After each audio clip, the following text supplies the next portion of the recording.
तो hello everyone. आज अपन start करने जा रहे हैं परमुटेशन कॉम्बिनेशन का थर्ड नंबर का लेक्चर। इससे पहले अपन दो लेक्चर्स के अंदर जैसे मतलब इनकी कहानी, एक ओवरव्यू, हर एक चीज़ देख चुके हैं। आज अपन एक्चुअली में ये समझेंगे कि परमुटेशन कॉम्बिनेशन होता क्या है, इनमें डिफरेंस क्या है और कहाँ अपन फैक्टोरियल यूज़ करते हैं, इनके फॉर्मूले क्या होते हैं, किस तरीके के एक्चुअल में क्वेश्चन बनते हैं पीएनसी चैप्टर से, वो आज के लेक्चर में अपन देख रहे होंगे। और मुश्किल से इसके बाद में 1 घंटे का लेक्चर और बचा है और फिर ख़त्म कर देंगे अपन चैप्टर को और फिर भयंकर अपन यूज़ करेंगे इसका प्रोबेबिलिटी में। तो काफ़ी मज़ा आने वाला है, इंटरेस्टिंग लेक्चर होगा आज का। स्टार्ट करते हैं। देखिए भाई, पहले नंबर के कॉन्सेप्ट से या फिर टॉपिक जो भी बोल सकते हो आप कि एक्चुअली में फ़र्क समझते हैं इन दोनों में क्या होता है।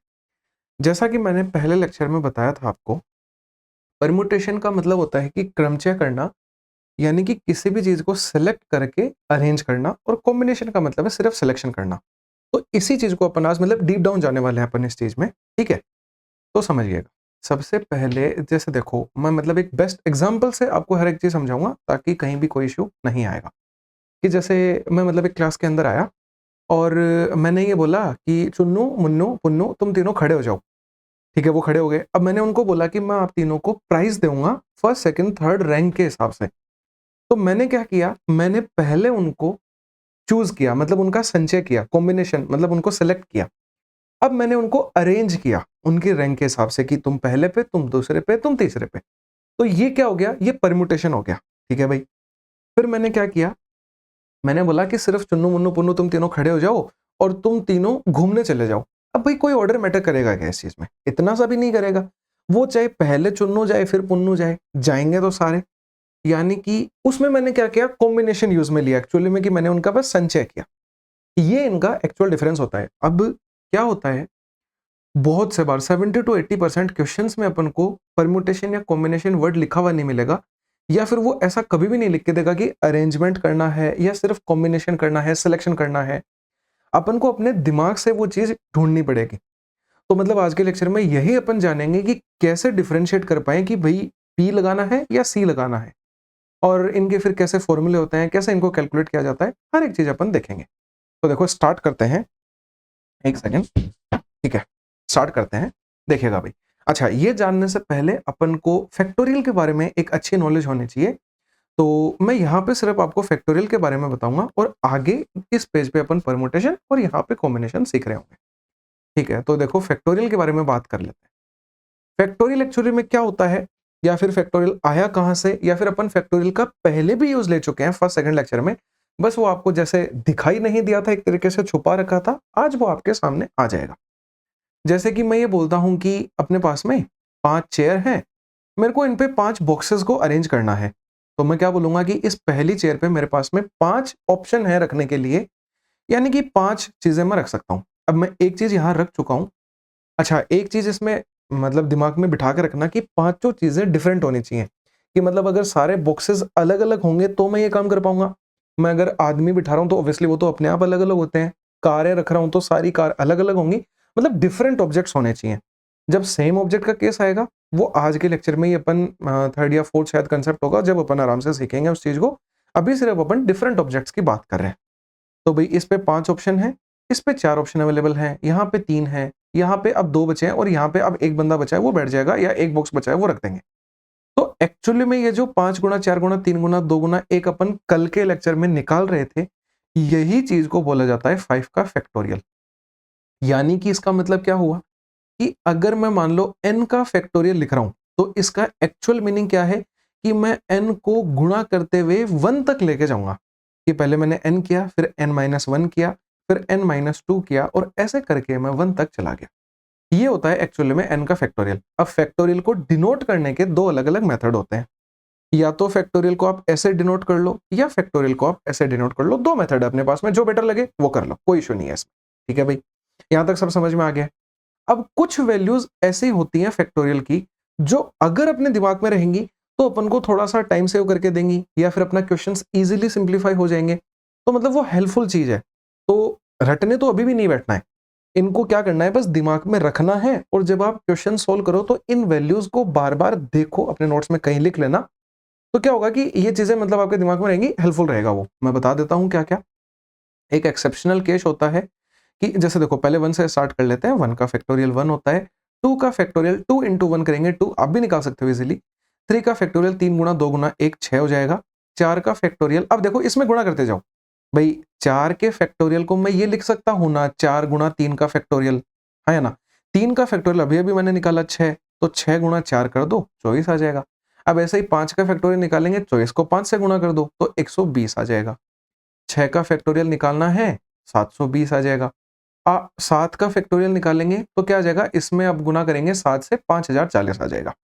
यहाँ तक अगर दिमाग में रहेंगे बहुत मोर देन इनफ है। एक स्पेशल केस होता है जो यहाँ लिख देता हूँ कि 0 का फैक्टोरियल भी 1 के बराबर होता है। देखो प्रूफ वगैरह मैं बता भी दूंगा, लेकिन वो एग्जाम के पॉइंट ऑफ व्यू से कोई मायने नहीं रखता, तो बस आप अपने दिमाग में रखो 0 का फैक्टोरियल 1 होता है। ठीक है भाई, अब इन सारी चीजों का अपन आज यूज लेने वाले हैं। जब अपन परम्यूटेशन और कॉम्बिनेशन के फॉर्मूले देख के उनको सिंप्लीफाई कर रहे होंगे तो ये चीज बहुत काम आएगी, इनको ध्यान में रखेंगे अपन। और एक स्टेटमेंट यहां से क्या निकल के आया कि अगर मेरे को n डिफरेंट चीजें एक रो में अरेंज करनी है तो ऑब्वियसली वो n फैक्टोरियल से अरेंज करी जाएंगी। अब चाहे वहां पे 5 चीजें आए, चाहे 10 आए, चाहे 100 आए, कितने भी आए। ठीक है भाई, अब चलते हैं अपन इस चीज को आगे प्रोसीड करते हैं। क्रमचय क्या होता है, परम्यूटेशन क्या होता है, 2 बार बता चुका हूं। किन्हीं भी चीजों को पहले सिलेक्शन करना फिर अरेंज करना। परम्यूटेशन को एक्चुअली में p से ही लिखा जाता है, मतलब डिनोशन क्या होगी इसकी कि मतलब मैं n चीजों में से r चीजों को सेलेक्ट करके अरेंज कर रहा हूं तो ये npr से डिनोट किया जाएगा। और अगर मैं यहीं पे सिर्फ ये कर रहा होता कि n चीजों को सिर्फ सेलेक्ट कर रहा होता तो ncr आ जाता। ये दोनों में एक तो डिनोशन में फर्क पता लग गया। ठीक है भाई, अब देखो ये निकालते कैसे हैं एक्चुअली में, कि मान लो मेरे को एनपीआर कैलकुलेट करना है। मैं यहाँ पे फिर एक एग्जांपल से भी बताऊंगा, पहले ऐसे समझ लो कि मेरे को अगर एनपीआर निकालना है तो मैं क्या करूंगा, पहले एन में से आर चीजों को सेलेक्ट कर रहूंगा, कॉम्बिनेशन वाली चीज, और अब मैं इनको अरेंज भी करूंगा। तो मेरे को आर चीजें अगर अरेंज करनी है, जस्ट अभी अपन देख के एन फैक्टोरियल होता है, यहाँ आर फैक्टोरियल हो जाएगा। ठीक है, तो ये इंटू आर फैक्टोरियल हो जाएगा। अब एनपीआर का अपन को फॉर्मूला मिल गया, अब मैं इसको एक्सपेंड करके भी बता देता हूं। तो एक्सपेंड कैसे होगा, देखो मैं बताता हूं कि भाई एनपीआर को है ना एक्चुअली में ऐसे लिखा जाएगा एन का factorial upon n minus r का फैक्टोरियल। देखो इसका बहुत छोटा सा प्रूफ होता है, पर वो बिल्कुल आपके काम का नहीं है, इतना सा भी, तो मैं वो चीज में जा ही नहीं रहा हूं। बस आप अपना दिमाग में रखो कि अगर एनपीआर लिखना है तो n factorial upon n minus r का फैक्टोरियल आएगा। अब इसी चीज से अपन एक बार कॉम्बिनेशन पे चलते हैं, फिर मैं ये एग्जांपल समझाऊंगा तो आपको बेटर अंडरस्टैंडिंग बन पाएगी। कॉम्बिनेशन पे आते हैं, मैंने क्या बोला, एन में से मेरे को आर चीजें सिर्फ सिलेक्ट करनी है, तो इसका फॉर्मूला क्या बनेगा, देखिएगा आपने पीछे बना दिया इसका फॉर्मूला एक्चुअली में, तो कि एनसीआर बराबर होगा एनपीआर अपॉन आर का फैक्टोरियल, ये तो डिवाइड में चला जाएगा। मैं यही चीज यहाँ पे लिख दूंगा कि एनपीआर अपॉन में आर का फैक्टोरियल। अब देखो मैंने एनपीआर का फॉर्मूला अभी अभी लिखा है आपको, पीछे सारा इसे से जुड़ा हुआ है कि n factorial upon n minus r का फैक्टोरियल मैंने लिख दिया यहां से कॉपी करके। ठीक है, और अब r के एक फैक्टोरियल से मेरे को एक्स्ट्रा भाग भी देना है। ठीक है भाई, ये एनसीआर का फॉर्मूला मिल गया, मेरे को दोनों फॉर्मूले मिल गए। अब देखो मैं एग्जाम में इतना बड़ा फॉर्मूला तो नहीं लगाऊंगा ऑब्वियसली, ये सिर्फ एक जनरलाइज्ड फॉर्म देने के लिए था कि भाई आपको फॉर्मूला पता होना चाहिए, नॉलेज होनी चाहिए किसी चीज की। अब निकालेंगे कैसे और एग्जाम्पल में कैसे यूज करेंगे, एग्जाम्पल तो अपन अगले पेज पे यहां देखेंगे, पहले मैं बस इन फॉर्मूलों को कैलकुलेट करना बता देता हूं। देखिएगा भाई, क्या करना है कि अपने पास में एनपीआर है, तो एनपीआर को आप पता है कैसे लिख रहे होगे, एक एग्जांपल से बताता हूं कि 10p3 कैलकुलेट करना है मान लो आपको, तो आप पता है क्या करोगे, 10 से 3 वैल्यूज कम करके लिखोगे, क्योंकि देखो यहां 3 लिखा हुआ है, तो मैंने क्या लिखा, 10 गुणा, मतलब 3 कम नहीं करनी, एक्चुअली में 3 वैल्यूज लिखनी है गिन के, यानी 10 गुणा 9 गुणा 8। ठीक है, नीचे इसमें कुछ नहीं आता है, ये एक्चुअली में आपने 10p3 को लिख दिया है, हाँ या ना। ठीक है, अब ऐसे ही अगर NCR लिखना होता मेरे को, मतलब 10C3 वाले एग्जांपल ले लेते हैं अपन, तो क्या होगा, मैं 10 से 3 वैल्यूज तक तो इसमें भी लिखूंगा, 10 गुणा 9 गुणा 8। देखो दोनों चीजें पैरेलली चलानी पड़ रही हैं, इसलिए मैं दोनों साथ साथ में चला रहा हूं, वरना अपन अलग अलग भी पढ़ सकते थे, पर उससे क्लियरिटी नहीं आती आपको। अब इसमें ये तो आ गया ऊपर, नीचे इसमें क्या आएगा, 3 का एक फैक्टोरियल एक्स्ट्रा आ जाता है इस आर फैक्टोरियल की वजह से। तो 3 का फैक्टोरियल क्या हो जाएगा, 3 गुणा 2 गुणा 1। तो अपन ने क्या समझा कि अगर 10C3 लिखना है तो 10 से 3 वैल्यू तक जाऊंगा और नीचे इस 3 का फैक्टोरियल लिख दूंगा, और अगर 10p3 लिखना है तो 10 से बस 3 वैल्यू तक चला जाऊंगा कम करके, और कुछ नहीं करना। आराम से समझ में आ गया। अगर कोई चाहता है कि मैं इन फॉर्मूलों में से ये चीज निकाल के देखूं, तो निकाल लो, कोई बड़ी बात नहीं है। 10p3 करना था, ऊपर तो आएगा 10 का फैक्टोरियल, नीचे आएगा n-r यानी 10 - 3 का फैक्टोरियल मतलब 7 का फैक्टोरियल। बात एक ही है, पर फॉर्मूले वाली चीज कोई हेल्पफुल नहीं रहेगी अपने लिए। क्यों? क्योंकि देखो, मैं 10 का फैक्टोरियल अगर करता हूं तो 10 × 9 × 8 × 7 का फैक्टोरियल लिख सकता हूं मैं इस चीज को, हाँ या ना? नीचे भी देखो 7 का फैक्टोरियल है, तो ये कट जाते हैं एक दूसरे से, इसलिए मैंने डायरेक्टली 10 × 9 × 8 लिख दिया। ये एक स्टेप मैं खा गया बीच में, ठीक है? तो ऐसे आप भी खा जाओगे तो आपका टाइम बच जाएगा, ठीक है? वरना वो टाइम वेस्टेज करके एग्जाम में भी कोई फालतू का मतलब नेसेसरी चीज नहीं है वो। यहाँ पे भी सेम चीज है, देखो फॉर्मूले में वैल्यू रखो, 10 से 3 की रख रहा हूं मैं, तो पहले 10 का फैक्टोरियल अपॉन में 10 - 3 n-r यानी 7 का फैक्टोरियल, और अब r का फैक्टोरियल यानी 3 का फैक्टोरियल। अब देखो इसमें भी क्या होगा, मैं इसको एक्सपेंड करूंगा, 10 × 9 × 8 × 7 का फैक्टोरियल आएगा, 7 का फैक्टोरियल तो कट जाएंगे दोनों, बचेगा क्या, 10 × 9 × 8 और बटे 3 का फैक्टोरियल यानी 3 × 2 × 1। बेसिक चीज एकदम आराम से समझ में आ गई होगी, कहीं कोई इश्यू नहीं है। मैं चलता हूं डायरेक्टली आपको लेके एग्जाम्पल कि भाई जैसे मैं एक बेस्ट एग्जांपल लेता हूं कि मैं जैसे क्लास में आया और मैंने ये बोला कि चुन्नू, मुन्नू, पुन्नू, तुम तीनों घूमने जा रहे हो, और क्लास के अंदर 20 बच्चे बैठे थे। तो अब मैंने ये क्या किया एक्चुअली में, मैंने सिर्फ उन 3 बंदों को कॉम्बिनेशन मतलब संचय किया। यानी मैं यहां पे क्या बोल दूंगा कि मैंने 20c3 का हेल्प लिया। अब अगर मैं यहीं पे बोल रहा होता कि चुन्नू, मुन्नू, पुन्नू तुम तीनों को प्राइज दिए जाएंगे, मैं पहले एग्जांपल बता चुका हूं, बस उनको एक यहां पे डिफरेंशिएट करके आपको बताऊंगा। तो मैं क्या करूंगा, 20p3 कर दूंगा कि मैंने उनको सेलेक्ट किया और फिर मैंने उनको अरेंज किया। या फिर ऐसे समझ लो कि मतलब जैसे आप मंदिर जा रहे हो, तो आप कैसे भी मतलब जैसे हर एक जगह शूज रखे हुए होते हैं, तो वहां पे आपको मतलब 5 शूज सेलेक्ट करने हैं, या फिर चोर को 5 शूज सेलेक्ट करने हैं, तो वो क्या करेगा, उनमें से कोई भी 5 सेलेक्ट कर लेगा, उसके लिए अरेंजमेंट वहां मैटर नहीं करता, ठीक है? तो सी का यूज हो जाएगा। बहुत सारे एग्जाम्पल दूंगा, तो कभी मतलब इनमें आपको डर रहेगा ही नहीं कि क्या क्या है, क्या क्या नहीं है। यहीं पे अगर एक मतलब ऐसा होता कि प्यूमा के स्टोर होता, उसमें आप जाते, भाई उनको पहले जैसे बहुत सारे शूज पड़े हैं, तो पहले वो उनमें से 5 शूज सेलेक्ट करेंगे, फिर उनको ऑर्डर वाइज भी अरेंज करेंगे कि मतलब जैसे पहले हाई क्वालिटी के, फिर लो क्वालिटी के, फिर हाई रेंज, लो रेंज, ऐसे। तो वहां पे ऑब्वियसली पी का काम आएगा। एकदम बेसिक, मतलब आराम से आपके सारे डाउट्स क्लियर हो गए होंगे। एक बार इस क्वेश्चन को अटेम्प्ट करके देखो अब। अच्छा, यहाँ पे 2 चीजें और क्लियर होंगी आपकी, बहुत बड़ी-बड़ी चीजें हैं वो भी, मैं कर ही देता हूँ पहले, फिर इनका आंसर पे आते हैं अपन।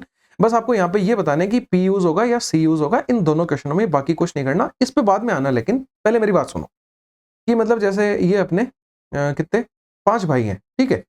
इनको 7 चेयरों पे अरेंज करना है, ये तो 6 दिख रहे हैं, कितने भी हैं चलो कोई मैटर नहीं करता उससे, कि 7 चेयर है। तो बहुत से बच्चों को देखो, पहले तो वो क्या करेंगे, वर्ड्स पे चले जाएंगे। एक तो वर्ड पे पूरे चैप्टर में कभी नहीं जाना है, मैंने फर्स्ट लेक्चर में भी बोल दी थी ये बात कि अरेंज अगर वर्ड दे रखा है तो कई बच्चे उसको अरेंज ही समझ लेते हैं और वो पी लगा देते हैं, हालांकि लग जाएगा मान लो, पर क्या पता कई बार ऐसा हो कि वो वर्ड का मीनिंग उसको डिफाइन ना कर रहा हो।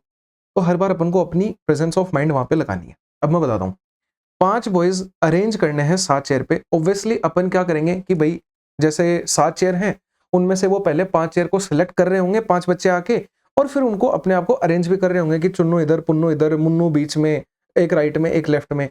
तो ऑब्वियसली लगेगा तो पी, इतना तो कंफर्म हो गया। अब एक चीज ये भी डाउट रहती है, हर एक छोटे से छोटे डाउट भी क्लियर करके चलेंगे ताकि दिक्कत ना आए, ठीक है? कि भाई 5p7 लिखें या 7p5 लिखें, इन दोनों में भी बहुत ज्यादा डर रहता है। मैं बताता हूं, इस चीज को भी दूर कर देते हैं। देखो ध्यान से सुनिएगा कि मान लो आप एक दुकान पे गए, ठीक है? उस दुकान पे आपने वही प्यूमा के स्टोर पे गए, आपने उनको बोला कि 10 शूज लेके आ जाओ, ठीक है? अब वो 10 शूज लेके आए, आपको 10 के 10 शूज पसंद आ गए, तो आप उनमें से 10 शूज सेलेक्ट कर लोगे, बहुत अच्छी बात है। अब अगर ऐसा हुआ कि मतलब आपको एक भी शूज पसंद नहीं आया, तो आप 0 शूज भी तो सेलेक्ट करके आ सकते हो कि सारे हटा दो, मेरे को एक भी पसंद नहीं आ रहा। या फिर आप उसमें से 1 कर सकते हो, 2 कर सकते हो, 10 तक कर सकते हो, 10 से ज्यादा सेलेक्ट। ऐसा तो नहीं है कि आपने 10 शूज मंगाए और उसमें से 11 सेलेक्ट कर दिए, ऐसा नहीं हो सकता है, ठीक है? और एक 0 से कम सेलेक्ट नहीं कर सकते आप कि भाई माइनस में थोड़ी सेलेक्ट कर लोगे आप, ठीक है? तो ये कहानी क्या निकल के आई कि आप 5 में से 7 चेयर कभी भी सेलेक्ट नहीं कर पाओगे। ऑब्वियसली 7 में से 5 चेयर सेलेक्ट करोगे। तो एक जनरलाइज्ड फॉर्म में इस चीज को लिखें तो ये ऑब्वियसली क्या है, एनपीआर या फिर एनसीआर रहेगा हर बार। तो यहां से एक फॉर्म क्या निकल के आती है, मैं हर एक चीज को हटाता हूं कि जो आर होगा वो हर बार या तो 0 से बड़ा या उसके बराबर होगा, कि मैं 0 जूते सेलेक्ट कर सकता हूं या फिर उससे बड़े करूंगा, या फिर मैं n से छोटे या n के बराबर करूंगा, इससे ज्यादा नहीं कर सकता हूं। ठीक है भाई, एक ये अपने नोट्स में ऊपर लाल लाइन के ऊपर लिख लेना, बहुत इंपॉर्टेंट पॉइंट है।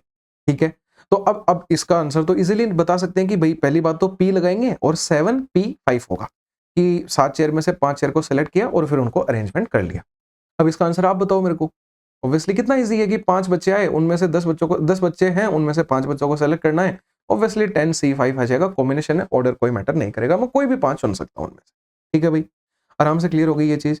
आगे बढ़ाते हैं इस चीज को। ये देखो बढ़िया लेवल का क्वेश्चन है एक, इसमें बचे हुए जितने भी डाउट हैं वो सारे क्लियर हो जाएंगे और इसके बाद में ये भी आसान सा क्वेश्चन रहेगा। फिर अपन थोड़ी से एक्सट्रीम लेवल पे जा रहे होंगे। ये दोनों एकदम बेसिक बेसिक हैं, आप कर सकते हो इनको अटेम्प्ट। ठीक है, देखते हैं इनको। इनको क्या बोला है कि in how many ways can we select 2 person from a group of 20 person such that, कि उन्हें एक परियोजना कार्य के लिए मतलब प्रोजेक्ट वर्क के लिए चुनना है। अरे तो भाई मैं क्लास के अंदर आया, मैंने बोला कि टुन्नू और मुन्नू तुम दोनों प्रोजेक्ट करके लेके आओगे, तो क्या मेरे पहले टुन्नू को या मुन्नू को बाद में चूज करने से कोई फर्क पड़ा गया? नहीं पड़ा ऑब्वियसली, कि भाई वो दोनों कोई सा भी काम करके लेके आ जाए, मतलब दोनों में से पहले कोई दे बाद में दे, प्रोजेक्ट वर्क होना चाहिए कंप्लीट। ऑर्डर बिल्कुल भी मैटर नहीं कर रहा है। तो ऑब्वियसली अपन यहाँ पे क्या लगाएंगे 20, कलर चेंज कर लेते हैं, 20 क्या लगाएंगे C2 लगाएंगे कि मेरे को बस उनमें से 2 बच्चे चुनने थे, 20 में से कोई भी। ठीक है, अब लेकिन अगर मेरे को प्रेसिडेंट वाइस प्रेसिडेंट बनाना है, monitor vice monitor, captain vice captain, कुछ भी ऐसा बनाना है, तो भाई मैं पहले आके उन दोनों को चूज करूंगा कि 2 बंदों को मैंने चूज किया। अब मैं उन दोनों को ऑर्डर डिफाइन करूंगा कि पहले नंबर पे आप हो तो आप प्रेसिडेंट बनोगे, दूसरे पे आप हो तो आप वाइस प्रेसिडेंट बनोगे। तो ऑर्डर मैटर किया बिल्कुल यहाँ पे, तो 20P2 आ जाएगा। सिर्फ मैं आपको एक ओवरव्यू दे रहा हूँ कि कहाँ सी और कहाँ पी, बथेरे एग्जांपल्स इसलिए लेके आया हूँ ताकि सारा का सारा जो कचरा भर रखा है या फिर सारा का सारा जो डर रहता है डिफरेंशिएट करने का वो निकल जाए। फिर क्वेश्चंस पे अटैक कर लेंगे, कोई दिक्कत नहीं है। ठीक है, इनको क्या करना है, एक डायरेक्टर की पोस्ट के लिए चूज करना है। अब पता है बच्चे ये क्यों लिखा है एग्जांपल, बहुत से लोग ये समझ लेते हैं कि भाई जहां भी पोस्ट आएगी ना वहां पे अपन परमुटेशन P यूज कर देंगे क्योंकि उनमें रैंक मैटर करेगी। नहीं है ऐसा। देखो दोनों बंदों को डायरेक्टर के लिए चूज करना है, अरे तो उनसे क्या फर्क पड़ेगा, पहले इसको चुन लो पहले इसको चुन लो, ऑब्वियसली कॉम्बिनेशन लगेगा। अब मेरे को नहीं लगता कि कोई भी डाउट रहा होगा, और रहा है तो वो इसमें सारा निकल जाएगा, इसके बाद कुछ नहीं बचेगा। कि अपन को 3 व्यक्तियों को 3 कार उपहार में देनी है 20 व्यक्तियों में से, अगर सारी कार सेम टाइप की है, कि मतलब मेरे को ऐसा हो गया कि सबको मेरे को अल्टो देनी है। ठीक है, तो तीनों अल्टो हैं। अब भाई मैं 20 में से 3 लोगों को अल्टो देना चाहता हूं, तो क्या ऑर्डर मैटर करेगा, सबको सेम कार देनी है, आप कॉम्बिनेशन बना रहे होगे। लेकिन अगर वहीं पे आपको तीनों डिफरेंट कार देनी होती, कि मतलब आपको ऑडी, मर्सिडीज और BMW देनी होती, तो बिल्कुल मैं 20 में से पहले 3 बंदों को सिलेक्ट करूंगा और अब मैं उनको डिफाइन भी करूंगा एक ऑर्डर में कि आप फर्स्ट नंबर पे हो तो आपको ऑडी मिलेगी, आप सेकंड पे हो तो आपको, मतलब इस तरीके से। ठीक है, समझ गए होगे आप। तो ऑब्वियसली यहाँ पे अपन 20P3 लगा रहे होंगे। आ गया है ये, एकदम से अच्छे से क्लियर हो गया होगा। अब देखो एक बार इन सारी चीजें जितनी भी अपन ने पढ़ी हैं एक बार उनको अपने माइंड में ग्रैस्प कर लीजिए अच्छे से, कि परम्यूटेशन क्या था, कॉम्बिनेशन क्या था, फैक्टोरियल कहाँ यूज किया, फॉर्मूले क्या थे, क्योंकि अब वो चीजें थोड़ी सी मतलब उनका लेवल जैसे इंक्रीज होता जाएगा और धीरे धीरे फिर अपन खत्म कर देंगे इस चीज को। आराम से सब समझ में आ जाएगा, समझ में आने की कहीं कोई इशू नहीं है, चाहे हार्ड चीज हो चाहे इजी हो, सब आपको समझ में आएगा। बस प्रेजेंस ऑफ माइंड आपकी होनी चाहिए मतलब वहां पे। ठीक है, अब देखो इस पे आते हैं अपन। बहुत बढ़िया पॉइंट है ये वाला, ये डायरेक्ट क्वेश्चन भी बहुत बार एग्जाम में देखा गया है, मतलब इवन एनटीपीसी में भी और सीजीएल में भी दोनों बार। मतलब एक बार एनटीपीसी में तो क्वेश्चन आया था कि 40 पर्सन होंगे तो नंबर ऑफ हैंडशेक कितने होंगे, सेम क्वेश्चन रिपीट हुआ है एग्जैक्टली। मतलब कहानी क्या होती है इसकी मैं बताता हूं, कि जैसे एक रूम है उसमें 40 लोग हैं, अगर हर एक लोग एक दूसरे से हाथ मिलाएगा तो टोटल हैंडशेक कितने होंगे, ये क्वेश्चन पूछा जाता है। तो भैया एक बार मतलब पॉज करो और सोच के देखो कि कितने हैंडशेक होंगे। ठीक है, बहुत सारे मतलब जैसे ऑफलाइन क्लास में तो इतने तरह तरह के आंसर आते हैं, कोई बोलता है 40 आएंगे, कोई बोलता है 40 इंटू 39 आएंगे, पता नहीं कितने कितने तरह के। एक बार बैठो आराम से सोचो इस चीज पे, खुद का दिमाग लगा के फिर मेरा सोल्यूशन देखो, मजा आएगा काफी। अब मैं बताता हूँ, जैसे देखो अपन पहले एक छोटा सा एग्जाम्पल लेते हैं, उससे मतलब लाइव करके देखते हैं ये चीज, फिर उसको थोड़ा बड़ा और फिर जनरलाइज फॉर्म में लिखेंगे, ऐसा करेंगे तो चीजें क्लियर होती जाएंगी। ठीक है, तो जैसे सबसे पहले मैंने क्या किया, 3 बंदे पकड़ लिए। ठीक है भाई, तो मैंने क्या जैसे किया कि हैंडशेक करवाए। अब ये वाला बंदा इसके साथ हैंडशेक करेगा। जैसे देखो मैं बताता हूँ कि मैं और आप हैं, अपन दोनों क्या कर रहे हैं, हैंडशेक कर रहे हैं। तो भाई जैसे एक बार ध्यान से देखना हर एक चीज को, कि जैसे अपन ने ऐसे हैंडशेक किया तो क्या ऐसा बोला जाएगा कि राहुल ने एक्स पर्सन के साथ में हैंडशेक किया और एक्स ने राहुल के साथ में हैंडशेक किया, ऐसा तो नहीं होगा ना, दोनों एक ही माने जाएंगे, ठीक है। यानी कि ये इसके साथ हैंडशेक करे चाहे ये इसके साथ करे, वो हैंडशेक टोटल एक ही है, ठीक है। ऐसे ही ये टोटल एक हो गया और ये टोटल एक हो गया, यानी टोटल हैंडशेक कितने हुए, 3 हुए। 3 के केस में 3 हुए। एक बार सिर्फ सुनते जाओ, मतलब बहुत से लोगों को ये लगेगा कि अगर 4 है तो 4 हो जाएंगे, ऐसा नहीं है, बदलती जाएंगी अब चीजें। मैं देखो अब 4 ले रहा हूं, ठीक है, ये नीड नहीं पड़ेगी ऐसा करने की। एक फॉर्मूला दूंगा, 1 सेकंड में आपको आंसर आ रहा होगा, बस पहले समझो चीजों को आराम से। अब मैंने क्या किया, 4 बंदे पकड़े, ठीक है, 4 बंदे पकड़ लिए। अब मैंने उनको बोला कि हाथ मिलाओ, ठीक है, तो भाई ये इसके साथ मिलाएगा, 1 हो गया। अब ये इसके साथ मिलाएगा, 2 हो गया, ये इसके साथ मिलाएगा, 3 हो गया, ठीक है। अब पहले वाले बंदे को, अच्छा ठीक है, एक बार इनको हटाओ, ये आपको वरना कंफ्यूजिंग, ओह सब हट गया, कोई नहीं, चलो। मैंने लिखा था 3 बंदों में 3 होंगे, अब अपन 4 बंदों का कर रहे हैं, वो निकाल रहे हैं। तो देखो फर्स्ट, सेकंड, थर्ड और फोर्थ। अब देखना भाई, अपन पहले बंदे को पकड़ते हैं, ये इसके साथ करेगा 1 हैंडशेक, ये इसके साथ करेगा 2 हो गए, ये इसके साथ करेगा, तो टोटल अभी तक 3 हैंडशेक हो चुके हैं। अब ये वाला इसके साथ करेगा, वो वापस से काउंट नहीं करा जाएगा क्योंकि ये कर चुके हैं वापस हैंडशेक, मैंने बताई कहानी क्यों नहीं करेंगे। तो अब ये इसके साथ करेगा और ये इसके साथ करेगा, इतना क्लियर हो गया, ठीक है। अब मैंने तीसरे बंदे को पकड़ा, देखिएगा ध्यान से, बस आराम से, ये वाले बंदे का फर्स्ट के साथ हो चुका है, सेकंड के साथ भी हो चुका है, थर्ड ये खुद है, अब फोर्थ के साथ और हो जाएगा इसका, बस। अब देखो, अब किसी भी बंदे को पकड़ लो, वो हर एक के साथ हैंडशेक कर चुका है। इसको पकड़ के देखा मैंने, देखो फर्स्ट के साथ हो गया, सेकंड के साथ हो गया, थर्ड के साथ भी हो गया, किसी को भी पकड़ के देख लेना। अब काउंट करो इनको, 3 यहाँ 3 यहाँ, टोटल 6 हैंडशेक हुए। अब देखो 3 में 3 आए थे लेकिन 4 में तो 6 आ गए, आपकी थ्योरी तो गलत हो गई कि 3 में 3 4 में 4, वो तो गलत हो गया। अब ये निकल के क्या आया कि, पता है आंसर कैसा निकलेगा इसका, कि आप एक रूम में जितने भी लोग हैं उनमें से कितने तरीकों से 2 लोग सेलेक्ट कर सकते हो, उतने हैंडशेक हो जाएंगे। भाई जैसे देखो, इन 10 लोगों में से मैंने 2 लोगों को सिलेक्ट किया, तो 2 लोगों को सिलेक्ट करने का एक तरीका था मेरे पास में, तो एक हैंडशेक हो गया, हाँ या ना। यानी कि आप इसकी एक जनरलाइज फॉर्म देखो, मैं बता देता हूं, एक ऐसे लिख सकते हो कि n बंदों में से कितने तरीकों से आप 2 बंदे सेलेक्ट कर सकते हो, उतने हैंडशेक हो रहे हो। कैसे, देखो एग्जांपल में रख के देखो ना, कि 3 बंदे थे तो मैं लिखूंगा 3C2। अब 3C2 को मैंने कैसे कैलकुलेट करना बताया, कि आप ऊपर तो लिखोगे 3 से लेके 2 वैल्यूज तक लिखोगे, और जब C लिख रहे होते हैं तो नीचे क्या आता है, 2 का फैक्टोरियल भी आता है, यानी 2 इंटू 1 आएगा, ये कट के देखो 3 आ गया, दिखा आपको, ठीक है। 4 बंदों में क्या होगा भाई, 4C2 आएगा, 2 तक वैल्यूज लिखेंगे, यानी 4 इंटू 3, 2 वैल्यूज लिख दी मैंने। अब नीचे 2 का फैक्टोरियल 2 इंटू 1 आएगा, 3 दूनी 6 आ गया, बिल्कुल मैच कर गया, क्लियर हो गया, कहीं कोई इशू नहीं है। यानी कि हर एक चीज को मैं हटा के डायरेक्टली बस लिख देता हूं, NC2 अपनी जनरलाइज फॉर्म होगी नंबर ऑफ हैंडशेक की, बस अब एक ही चीज ध्यान रखनी है। अब मेरे को क्वेश्चन में अगर 10 दे, 100 दे, कितने भी दे, मैं तो क्या करूंगा, 10C2 करूंगा। 10C2 होता है 10 गुणा 9 बटे 2 गुणा 1, मैंने 2 वैल्यूज तक लिखा, नीचे 2 का फैक्टोरियल, ये 5 बार कटेगा, 45 टोटल हैंडशेक हो रहे होंगे इस रूम में, और मैनियन से कर रहे हैं हैंडशेक, आपको दिख भी रहा होगा, ठीक है। अब आ जाता है लाइंस वाला केस, ये भी इंटरेस्टिंग है। यहां पे तो अपन अलग आंसर निकालेंगे लाइन के लिए, ऐसा ही एक क्वेश्चन आगे आएगा, वहां पे लाइन का अलग केस निकल रहा होगा, और आपको फिर डिफरेंशिएट भी करने को मिलेगा, और ताज्जुब भी होगा कि ऐसा भी होता है क्या, ठीक है। देखते जाओ बस भाई। सबसे पहले ये समझो कि एक सर्कल है, उसके ऊपर 8 पॉइंट है, तो मैंने ये सर्कल बनाया, 1 2 3 4 5 6 7 और 8, 8 पॉइंट बना दिए अपन ने इस पे। अब इन 8 पॉइंटों पे अपन को क्या करना है, इन 8 पॉइंटों से ज्वाइन करके लाइन बनानी। तो भाई देखो, पहले अपन करके देखते हैं, फिर एक जनरलाइज फॉर्म निकालेंगे, कि मैंने पहले इस पॉइंट को पकड़ा, ये इसके साथ लाइन बनाएगा, ये इसके साथ 2 3 4 5 6 और 7, ये लाइनें बना लेगा, मान लो कितनी भी, कोई दिक्कत नहीं है।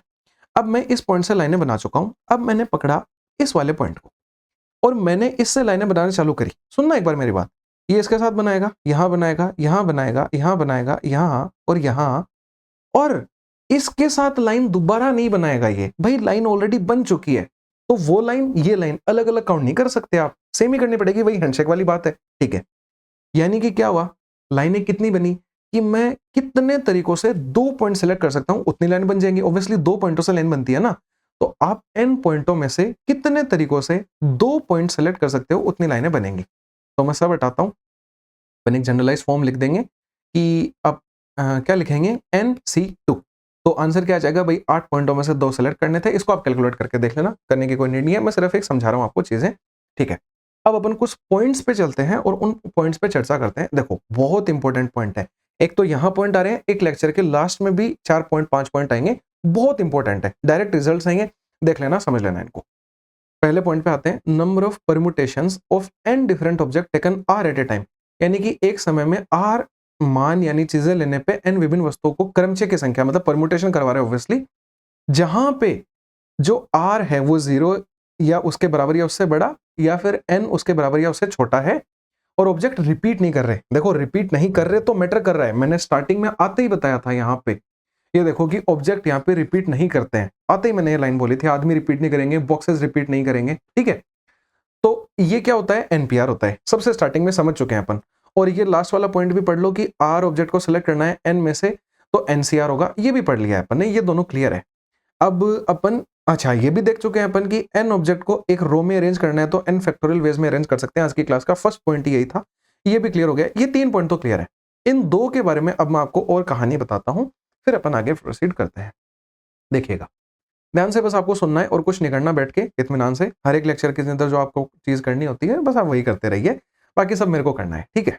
जैसे देखो अभी तक मैं बार बार ये वर्ड क्यों यूज कर रहा था कि अपन जब भी एक रो में अरेंज कर रहे हैं तो वो चीजें डिफरेंट होनी चाहिए, या फिर एन डिफरेंट चीजों को अरेंज करने के लिए एनसीआर और एनपीआर आता है। मैंने ये क्यों नहीं बोला कि आइडेंटिकल चीजें हो, या फिर सेम चीजें भी तो हो सकती हैं, उसके लिए अपन अभी बात करेंगे।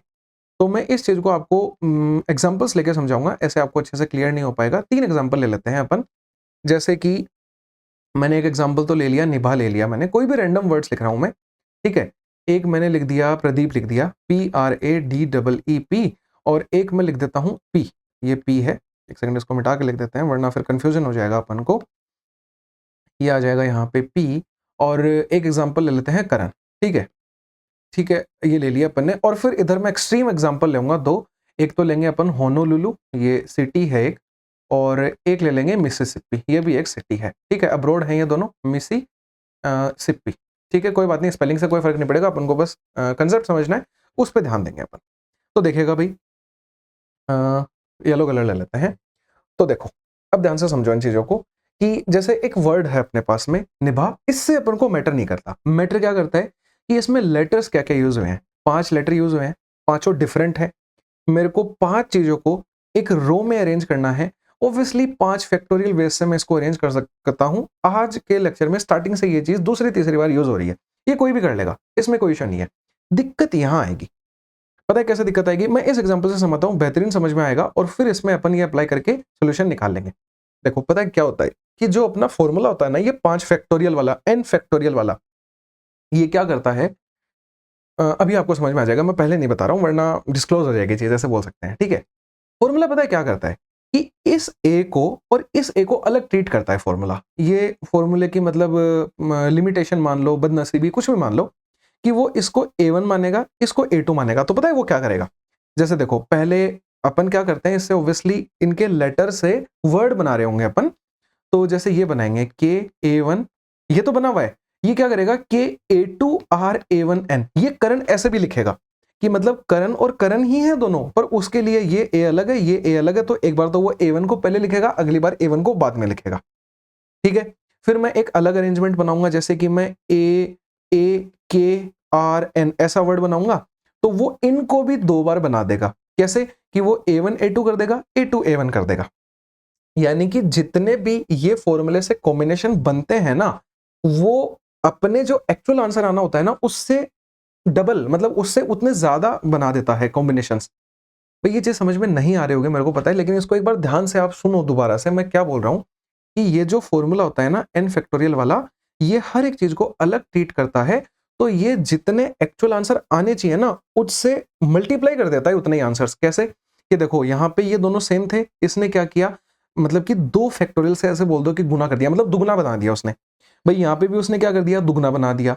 अब मैं मान लो एक और अलग कोई कॉम्बिनेशन लिख रहा होता, उसमें भी वो मेरे को 2 आंसर देगा, पर मेरे को तो उनमें से एक ही चाहिए ना, क्योंकि वो दोनों सेम है। छोटी सी कहानी है, ठीक है। यानी कि मेरे को क्या करना है भाई, अगर एक्चुअल आंसर निकालना है तो ये फॉर्मूला अगर मल्टीप्लाई करके दे रहा है मेरे को चीजें, मैं उतनी डिवाइड कर दूंगा। आ गया समझ में, ठीक है। तो देखो मैं इस करण के लेटर गिनूंगा, 5 लेटर आएंगे, तो इन 5 लेटर को एक रो में अरेंज करने के लिए 5 फैक्टोरियल वेज आ गए। लेकिन जितनी बार मैंने कॉम्बिनेशन बनाया उतनी बार उसने डबल आंसर दिए, तो मैं क्या करूंगा, डबल यानी कि 2 फैक्टोरियल से इसको डिवाइड कर दूंगा, क्योंकि 2 वर्ड्स रिपीट हो रहे थे, 2 लेटर्स, ठीक है। अब देखो प्रदीप में आपको और बेटर समझ में आ पाएगा, 1 2 3 4 5 6 7 है, अरेंज करना है इजीली 7 फैक्टोरियल हर कोई बता देगा, लेकिन इसने क्या कर दिया, ई वाले हर एक को अलग ट्रीट किया। तो पहले तो 2 फैक्टोरियल से डिवाइड करके ई वालों को सॉल्व किया।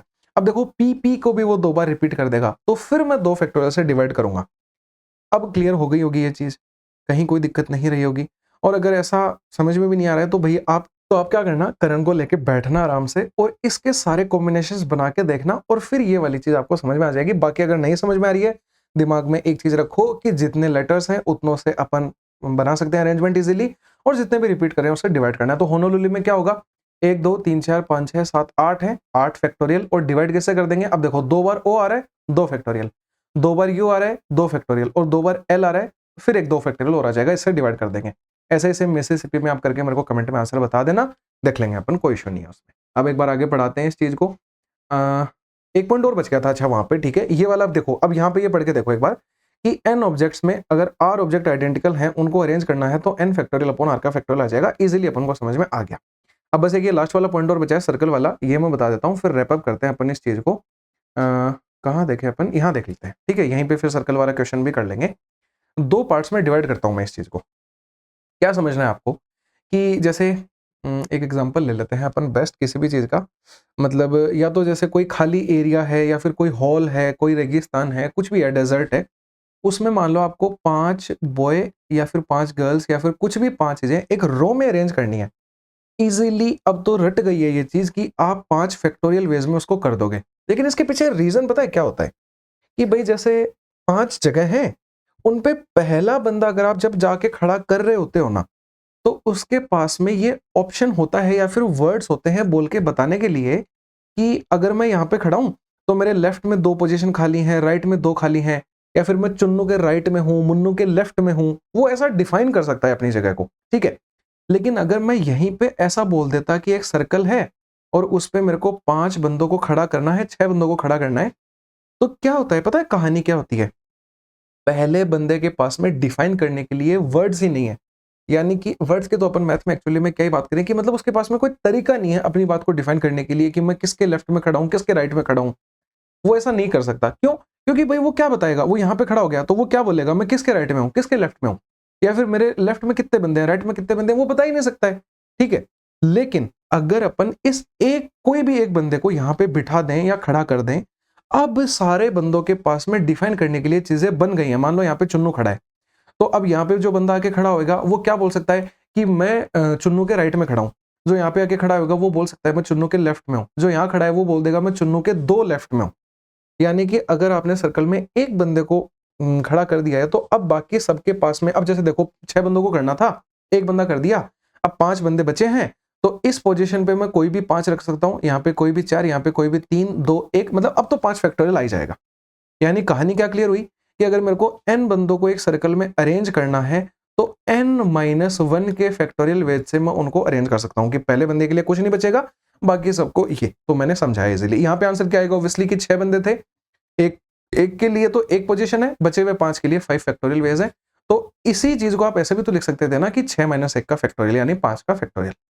तो क्वेश्चन का अगर आंसर देखोगे, ये कहानी अपने हिसाब से बना के लिख लेना, बाकी पीछे पॉइंट तो वो लिखा हुआ ही है, इंग्लिश के अंदर है एज इट इज। ये देखो पढ़ लो कि n ऑब्जेक्ट को अरेंज करना है एक सर्कल में, तो n-1 के फैक्टोरियल वेज से अरेंज हो सकता है इसी चीज को। अब देखो ये 2 क्वेश्चन है, पहला क्या है कि 7 बॉयज को एक रो में अरेंज करना है या सिट करना है, ऑब्वियसली 7 फैक्टोरियल आएगा, 5 × 40 आंसर हो जाएगा।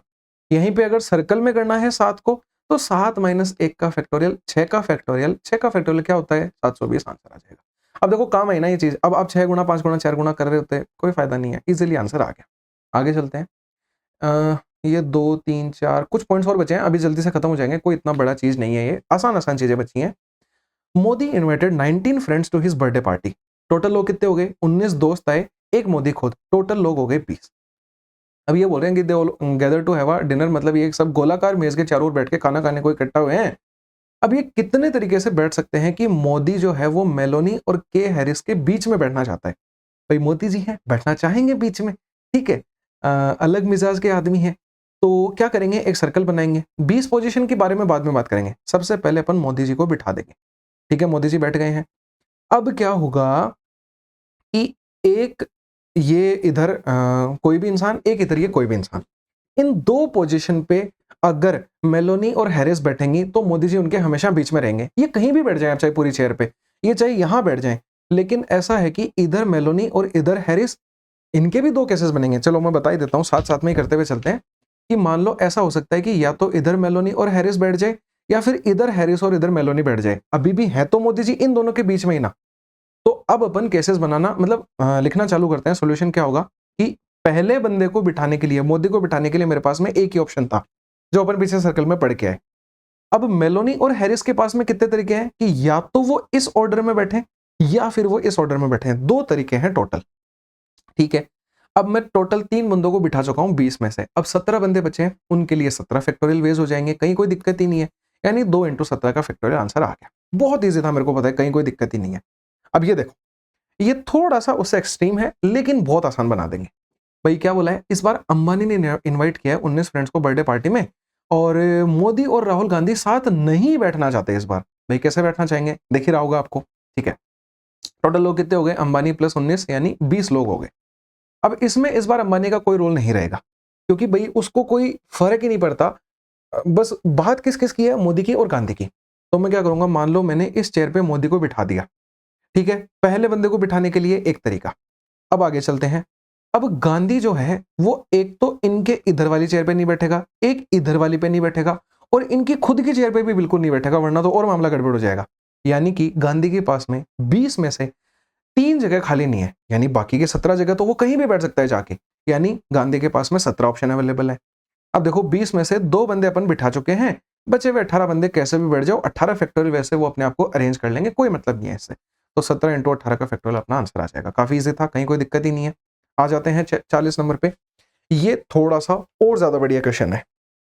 पहले वाली चीजें अगर आपके अच्छे से क्लियर हुई हुई हैं तो ये बढ़िया समझ में आएगा, वरना इसमें आपको थोड़ी सी दिक्कत आ सकती है। पहले ही बोल रहा हूं, अगर आए दिक्कत तो भी छोड़ देना, क्योंकि बहुत सही लेवल का क्वेश्चन है, ठीक है। बाकी समझ में आ जाएगा तो बल्ले बल्ले, ऐसा समझो। देखो क्या बोला है कि 10 चेयर हैं, एक रो में प्लेस करी गई हैं, उन पे 8 स्टूडेंट को और 2 टीचर को बिठाना है।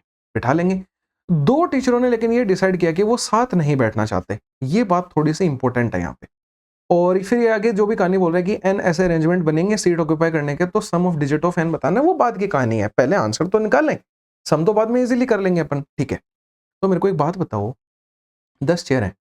अब इस क्वेश्चन में केसेस बनेंगे, और ये मेरे को पहले ही कैसे पता लग गया, इस चीज के लिए देखो आपको प्रैक्टिस लगेगी, अभी समझ में आ जाएगा, फिर आप भी करने लगोगे। मैं बताता हूं कैसे। मान लो ये 10 चेयर है, ठीक है। अब मान लेते हैं ये 10 चेयर है। मान लो ऐसा होता है कि पहला टीचर यहां बैठ जाए, यानी एक्सट्रीम पोजीशन पे बैठ जाए, तो अब टीचर 2 के पास में सिर्फ एक ये जगह नहीं है बैठने के लिए, क्योंकि उन्होंने बोला है साथ नहीं बैठेंगे, बाकी वो कहीं भी बैठे, कोई फर्क नहीं पड़ता, ठीक है। और अगर ऐसा होता, मान लो T1 इधर बैठा होता, तो भी एक ये जगह नहीं होती, बाकी सारी जगह अवेलेबल होती, ठीक है। लेकिन अगर ऐसा हो जाए कि T1 वाला टीचर एक्सट्रीम पे ना बैठ के बीच में कहीं बैठ जाए, ठीक है, तो अब क्या है, T2 के पास में एक तो ये वाली जगह, एक ये वाली जगह और एक ये जगह, इतनी जगह नहीं है। यानी कि अलग-अलग कंडीशंस बन रही हैं, यानी अपन को क्या है, अब इसमें केसेस डिफाइन करने पड़ेंगे। कैसे करेंगे, मैं हर एक चीज हटाता हूं, बस एक नोट वर्ड को आप सर्कल करके रखो। यहां बना लेते हैं केस 1, यहां बना लेते हैं केस 2। अब देखो पहले केस में क्या होगा, अपन ने ले ली 10 चेयर, 1 2 3 4 5 6 7 8 9 10, और दूसरे वाले में भी 1 2 3 4 5 6 7 8 9 10, 10 चेयर ले ली, ठीक है। अब क्या होगा, जैसे देखो इस पे पहले अपन ने क्या किया, 2 केसेस ले रहे हैं। एक केस ये ले लेते हैं कि टीचर 1 जो है एक्सट्रीम पे बैठेगा, और दूसरा केस ले लिया कि एक्सट्रीम पे नहीं बैठेगा। तो मैंने पहले केस में क्या किया, टीचर 1 को एक्सट्रीम पे बिठा दिया। पहले टीचर के पास में 2 ऑप्शन अवेलेबल है, या तो इधर या इधर, एक्सट्रीम तो दोनों तरफ है, ठीक है। एक केस है। अब टीचर 2 के पास में, भाई अगर टीचर 1 इधर बैठेगा तो एक ही तो जगह नहीं है, बाकी की 8 तो है। या फिर ऐसा हो रहा होता है कि T1 इधर बैठ रहा होता तो भी एक नहीं होती, तो भी 8 जगह तो बच जाती टीचर 2 के पास में, ठीक है। टीचर 2 के पास 8 ऑप्शन अवेलेबल है। अब 2 बंदे को बिठा चुके हैं अपन, दोनों टीचर्स को। अब सिर्फ 8 बच्चों को बिठाना है, 8 जगह खाली है, 8 फैक्टोरियल वेज में अपने आप को अरेंज कर लेंगे, कहीं कोई इश्यू ही नहीं बचा, ठीक है। अब इस केस में देखना, टीचर 1 कहीं भी बीच में बैठ गया, मतलब मैंने टीचर 1 को पास में जाके बोल दिया कि एक्सट्रीम वाली चेयर्स क्या है, गंदी हैं, तो आप बीच में कहीं भी बैठ जाओ। तो वो जाके मान लो यहां बैठ जाएगा टीचर 1। अब टीचर 2 के पास में एक जगह खाली नहीं है, एक जगह खाली नहीं है, एक जगह खाली नहीं है। तो पहले टीचर 1 के लिए तो लिखो, टीचर 1 के लिए, अच्छा ऐसे लिखने की नीति है, डायरेक्टली लिख लेते हैं कि सिर्फ एक्सट्रीम वाली 2 जगह को छोड़ के टीचर 1 कहीं भी बैठ सकता था बीच में, यानी 8 जगह थी। मैंने यही तो बोला कि एक्सट्रीम पे नहीं बैठना, बाकी कहीं भी बैठ जाए, 8 जगह खाली है। टीचर 2 के पास में अब 1, 2, 3 जगह खाली नहीं रहेंगी। मान लो टीचर 1 यहाँ बैठ रहा होता तो भी देखो 1, 2 और 3 नहीं रहती खाली, यानी कि बाकी की 7 तो खाली हैं। ठीक है, टीचर 2 7 पे से कहीं भी बैठ सकता है। अब 2 बंदे बैठ गए, बच्चों बेचारे कहीं भी बैठ जाएंगे, नादान बालक हैं, 8 फैक्टोरियल वेज में अपने आप को अरेंज कर लेंगे। टोटल वेज निकालेंगे, क्या आ जाएगा, इनको ऐड करना है। देखो पहले लेक्चर वाले कहानी की या तो ये केस होगा या ये केस होगा, जोड़ेंगे इनको ऑब्वियसली अपन। तो ये और ये जोड़ना है भाई। 8 और 8 का फैक्टोरियल देखो दोनों में से कॉमन आ रहा है, 8 और 8 फैक्टोरियल मैंने कॉमन निकाल लिया। ऐसे लिख लेते हैं 8 गुणा 8 का फैक्टोरियल। अब क्या बचा है, यहाँ 1 बचा है, यहाँ 7 बचा है। यहाँ 1 कैसे, यहाँ 2 आएगा ना, टीचर 1 के पास में 1 और 1 2 केस थे, ये 2 आ जाएंगे कि टीचर 1 या इधर बैठेगा या इधर बैठेगा, 2 केस बन जाएंगे। तो 2 + 7 आ जाएगा 9। ठीक है, अब देखो एक बात बताओ मेरे को कि इसने क्या बोला था कि n सच अरेंजमेंट बनते हैं, ये रे n सच अरेंजमेंट, इनका सम ऑफ डिजिट्स करना है। कैसे करेंगे, एक तरीका तो ये है कि पूरा कैलकुलेट कर लो, कि जिसमें आप डायरेक्टली या तो 9 का फैक्टोरियल याद रखो, उसको 8 से गुणा करो और फिर निकाल लो, पर वो नहीं करना है भाई, इतना नहीं करेंगे। एक बात बताओ, अगर डिजिटल सम अच्छे से क्लियर है तो ये चीज ध्यान में समझ में आएगी, नहीं है तो भाई फिर गुणा करने बैठ जाना या फिर डिजिटल सम पढ़ लेना जाके, दोनों में से कुछ भी कर सकते हो। क्या है कि कोई भी चीज अगर 9 से गुणा हो रही है ना, तो उसके जितने भी मल्टीपल्स होंगे ना, वो मतलब 9 से डिविजिबल होंगे। बात ये अगर 9 से डिविजिबल है तो यानी कि इसका सम ऑफ डिजिट्स भी 9 से डिविजिबल होगा, यही होता है 9 का डिविजिबिलिटी रूल। तो देखो 8 और 1 9, ये वाला आंसर आ जाएगा, डायरेक्टली कर सकते हैं अपन। डिजिटल सम का कंसेप्ट लगाया है, अगर समझ में आ गया तो वेल एंड गुड है, नहीं आया तो या तो डिजिटल सम पढ़ लो या सोल्व कर लो, 2 ही ऑप्शन है आपके पास। ठीक है भाई, बाकी आसान था, कोई इतनी बड़ी बात नहीं थी। अब ये तो बहुत ईजी क्वेश्चन है। देखो AWTPO मतलब एसएससी का एक एग्जाम होता है दिल्ली पुलिस का, उसमें ये क्वेश्चन आया हुआ है। इसमें क्या बोला है कि 5 डिफरेंट फ्लावर से गार्डन बनाना है, कितने तरीकों से बन सकता है। इसकी कहानी को समझो कि मतलब मैंने एक गार्डन बनाया, एक ऐसे गोल गार्डन बनेगी, गोल माला बनेगी, उसमें 5 फूल है। तो अब भाई ये माला ऐसे पहनी जाए या फिर ऐसे करके ऐसे पहनी जाए, बात एक ही है। तो इसमें क्या करते हैं गार्डन वाले क्वेश्चन में, ये जितने भी अपने मेथड्स बनेंगे ना उनका डबल कर देता है। तो बस 2 से डिवाइड कर लेते हैं तो आंसर आ जाता है। जैसे देखो मैं समझाता हूँ कि ये अपने पास में माला थी, इसको आप ऐसे पहना दो, ऐसे पहना दो, वो केसेस डबल बार रिपीट हो जाते हैं। जैसे ये देखो कि ये ऐसे, ये देखो हर एक दूसरे का मिरर इमेज दिख रहा होगा आपको, यानी कि माला चाहे ऐसे पहनाई चाहे ऐसे पहनाई, बात एक ही थी। तो टोटल अपने केसेस के हिसाब से क्या हो जाएगा, सर्कल में 5 चीजों को अरेंज करना है, तो पहले तो 5 माइनस 1 का फैक्टोरियल से ये अरेंज कर लेंगे अपने आप को। लेकिन ये सारे केसेस डबल हैं, तो इनको अपन क्या कर देंगे, 2 से डिवाइड कर देंगे। 4 का फैक्टोरियल 24 होता है, 24/2 करेंगे, 12 अपना फाइनल आंसर आ जाएगा। काफी इजी क्वेश्चन था। अब देखो ये पॉइंट्स बचते हैं, फिर इसके बाद में क्लास खत्म कर लेंगे। ये 4 पॉइंट है। देखो मैक्सिमम नंबर ऑफ लाइंस बनानी है एंड नॉन कोलिनियर पॉइंट्स है। अभी जो सर्कल वाली बात देखी थी, ये तो वही है कि एन नॉन कोलिनियर पॉइंट्स बोल दो, या फिर एक सर्कल के ऊपर पॉइंट्स भी हमेशा नॉन कोलिनियर ही रहते हैं। तो इनके लिए तो क्या है कि एन पॉइंट्स में से कितने तरीकों से 2 पॉइंट सेलेक्ट कर सकते हो, उतनी लाइनें बन जाएंगी, यानी NC2 आंसर आ जाएगा। यहीं पे क्या हो गया कि अगर इन n में से r पॉइंट्स कोलिनियर हो जाते हैं तो क्या होता, थोड़ा सा केस बदल जाएगा। देखो मैं बताता हूँ कि भाई ये एक सर्कल है, सर्कल पे ले लो चाहे ऐसे ले लो, कोई दिक्कत नहीं है कि आपके पास में n पॉइंट्स तो नॉन कोलिनियर हैं, लेकिन इनमें से कोई भी 3 या 4 पॉइंट्स अपन ने कोलिनियर ले लिए, तो इससे क्या होगा, देखो भाई ये सारे पॉइंट्स तो पहले इनके साथ भी लाइन बना रहे होंगे, ये भी बना रहे होंगे, तो वो तो NC2 हर कोई कैलकुलेट कर लेगा। लेकिन क्या होगा, देखो ये R पॉइंट्स आपस में जब लाइनें बनाएंगे ना, तो वो डबल बार काउंट हो जाएंगे। कैसे, देखो ये एक लाइन, ये वाली लाइन, ये वाली लाइन, पहले ये लाइनें आ चुकी हैं, अलग अलग लाइनें हैं अभी तक ये, पर मान लो मैंने इस पॉइंट से और इस पॉइंट को भी तो मैं सेलेक्ट करूंगा ना, जब n में से 2 सेलेक्ट कर रहा हूँ, जब ये भी दोनों सेलेक्ट होंगे तो इनसे भी एक लाइन बनेगी, लेकिन वो तो पहले ही इनके अंदर इंक्लूड हो चुकी है, यानी 2 बार इंक्लूड नहीं कर सकते। या फिर ऐसे कर लो कि भाई इस पॉइंट को और इस पॉइंट को मैं चुनूंगा तो एक लाइन बनेगी, लेकिन ये वाली तो पहले से ही इनको इंक्लूड करके बैठी है। यानी इसमें क्या होता है कि जितने पॉइंट्स कोलिनियर होते हैं वो अपनी जो लाइन बना रहे होते हैं ना, वो डबल बार काउंट हो जाती हैं, तो उनको अपन सब्ट्रैक्ट कर देते हैं। कैसे करेंगे कि भाई R पॉइंट में से 2 पॉइंट कितने तरीकों से चुन सकते हैं, उतनी लाइन अपन घटा देंगे। लेकिन क्या होता है अब इससे, ये सारी लाइनें घट जाती हैं। अरे एक लाइन तो फिर भी बनाएंगे ना, ये वाली जो सारे पॉइंटों से मिलके बनेगी, कि जैसे 4 पॉइंट कोलिनियर है तो एक लाइन तो फिर भी बनेगी ना इनसे, तो एक हर बार इसमें जोड़ना होता है। ये डायरेक्ट रिजल्ट है, आप ध्यान में रख लेना, समझ में आ जाए तो वेल एंड गुड है। NC2 RC2 घटाएंगे और +1 कर रहे होंगे।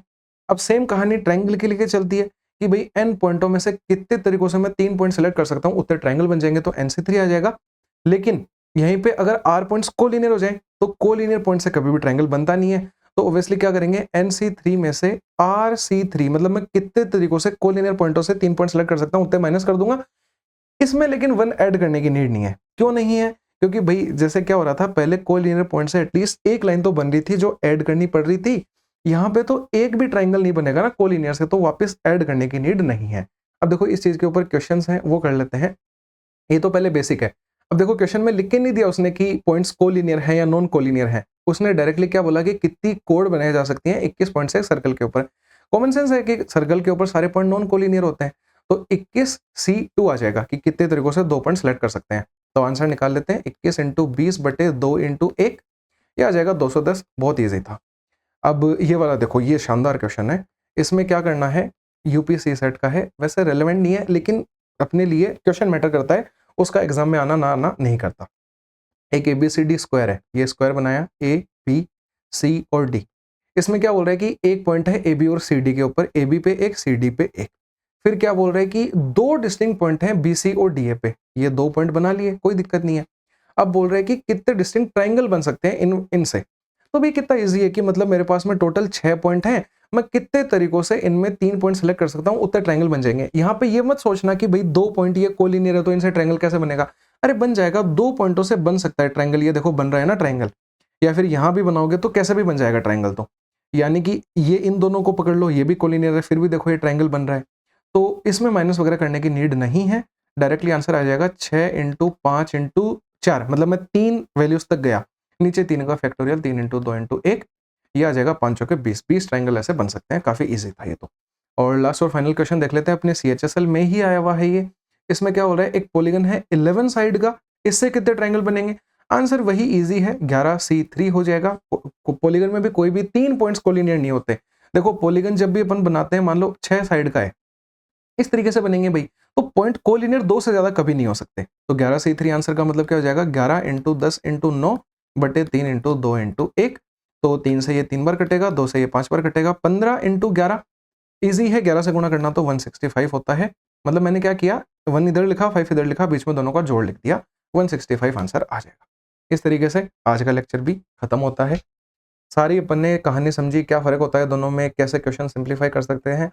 अब बस कल की क्लास में अपन को छोटा सा एक पॉइंट बचता है कि मतलब वर्ड्स के जो अरेंजमेंट आज अपन ने जैसे होनोलुलु वाले वर्ड किए थे, वो सारे कल डिटेल में करेंगे। और कुछ NPR NCR से रिलेटेड डायरेक्ट भी क्वेश्चन आते हैं उनकी सिंप्लीफिकेशन से, कि मतलब जैसे 5C4 5CR कुछ भी दे देगा, उसको सिंप्लीफाई करने के लिए फिर कुछ रिजल्ट्स हैं, वो कल की क्लास में करके खत्म हो जाएगा चैप्टर। फिर यूज कर रहे होंगे प्रोबेबिलिटी में इसका अच्छे से। बाकी मिलते हैं कल के लेक्चर में, तब तक के लिए बाय बाय, टेक केयर।